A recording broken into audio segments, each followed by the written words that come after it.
Good afternoon, everyone. With the Chinese New Year just around the corner, first of all, I would like to wish everyone a Happy New Year. Happy New Year! Speaking of celebrating the Chinese New Year, what comes to your mind? Eating. Maybe receiving a red envelope, or having a hot feast with your family, or wait, what's wrong? Majong is also an essential part of the holiday. This year, I'm definitely taking all your money. Oh, please, you said exactly the same thing last year and you lost everything. Alright, just draw your tails already. Let's see if you're really that lucky this year, okay? Wait, where's our fourth player? Oh yeah, where's Judy? Come on. Alright, looks like they are calling me to save the game. But before that, I have something more important to do. I would like to introduce the fascinating world of Majong with you today. Today, my presentation will be divided into 4 parts. To begin with, let me take you through the origins of Majong and how it all began. Following that, the focus will shift to the basic rules of Majong and the gameplay mechanics. Moving on, we will explore the cultural significance and the influence of Majong worldwide. Last but not least, I will wrap things up with my personal thought. Let's start. It is said that the origin of Majong is tied closely to the imperial granaries in Taicang County, Jiangsu.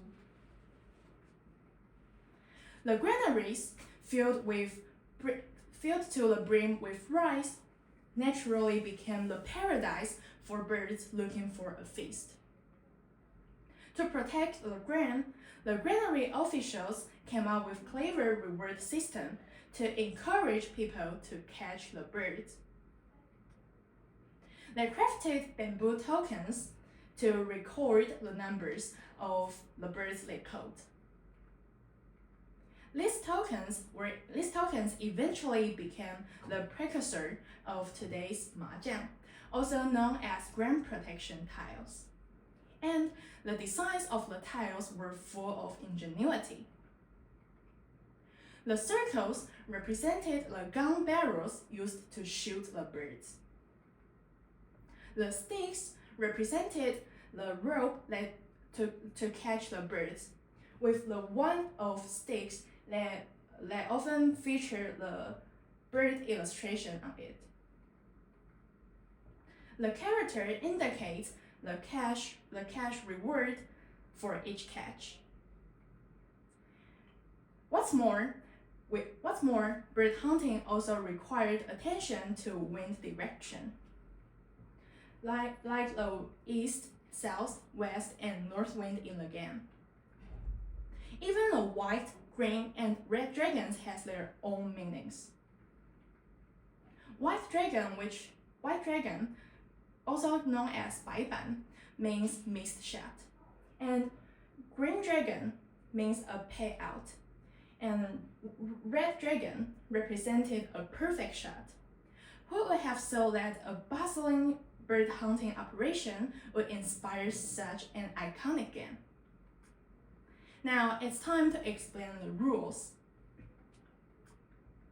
There are 3 basic combinations in Majong that you need to know: sequence, triplet, and pair. A sequence is 3 consecutive numbers from the same suit. For example, 1, 2, 3, 2, 3, 4, or 5, 6, 7 from circles, sticks, or characters can form a sequence. The triplet consists of 3 identical tiles, For example, the 3-1 from circles can form the triplet. Then what about 4 identical tiles? We will talk about it later. And if you could understand what was being discussed, this would be super easy for you to understand. A pair, as its name suggests, is 2 identical tiles. All you can see on your right are all pairs. A pair is necessary for winning a Mahjong game. To win in Mahjong, you need to complete the structure of your hand, which consists of either 5 sequences or triplets plus 1 pair. Once you have got that, you are all set for the winning hand.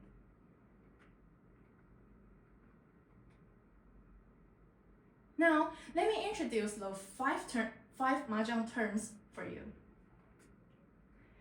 If you have two consecutive tiles, for example, 1 and 2 from characters, and at this moment, the player before you discard the 3 from character, you can say chow. And the chow could form a sequence. Remember, you can only chow from the player before you, not the 2. Next one, pong. When you have 2 identical tiles, and at this moment, you are just 1 tile away from triplet. At this moment, anyone discard the tile you want, you can say pong, and it will form the triplet. Unlike chow, you can pong from anyone at the table. But remember, pong takes priority over chow. Earlier we have mentioned having 4 identical tiles. Now I will explain what it is. This is called Kong. When you have 4 identical tiles, you need to declare Kong to everyone at the table and draw an extra tile from the tile wall to maintain the size of your hand. Next one, ready. At this moment, you are just 1 tile away from winning. This means you are ready or your team pie.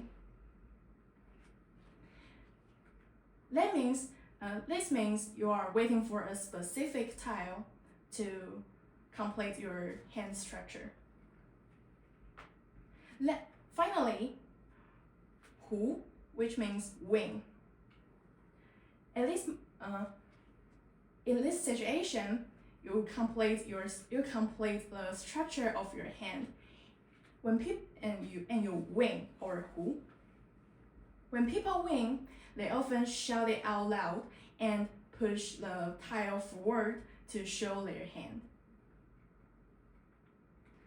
Now, let's see if you really understand the rules. Okay. Has anyone never played Mahjong before? Oh, good. Okay, Peter, please answer. Which of the following options doesn't help to win? It's not helpful for winning. Not helping you pong. Not helping you who? C. Oh, you're a talented Mahjong player. Oh. Yes, the correct answer is C. Okay, now let's look at the Mahjong's influence. The cultural journey of Mahjong began in the early 20th century, spreading beyond China to its neighboring countries like Japan and Korea. As the game traveled, it evolved and it gives rise to the unique regional variations. For example, the Japanese version, Richi Mahjong. It introduced the features like the new scoring systems and Richi, which means team pie. And the more complex strategies. Korea, on the other hand, developed the simplified rules to make the game faster paced, while still maintaining its competitive spirit. In 1920s, Mahjong gained its popularity in the United States. Companies like Parker Brothers created Americanized version of the games, including a set of rules that tailored for the Western taste. Mahjong clubs and tournaments started to emerge. There is even a Mahjong World Organization, turning this table game into a social activity for both casual players and enthusiasts. Mahjong's influence extends far beyond the game table. It has appeared countless in advertisements, such as the commercials during Chinese New Year's, symbolizing the good fortune and the family unity. In cinema, the Mahjong also has special meanings. For instance, in Crazy Rich Asians, the pivotal scene uses Mahjong as a metaphor for sacrifice and strategy, which deepens the emotion of the story. Similarly, in other classic Chinese films, they portray characters bonding over Mahjong, emphasizing its role in fostering relationships. To sum up, in my opinion, Mahjong is like a Rubik's Cube. It has so many layers and so many surprises. It's a game full of cultural exchanges, strategies, and fun. So next time when you come across a Mahjong table, why not give it a try? This is all from me today. Thank you.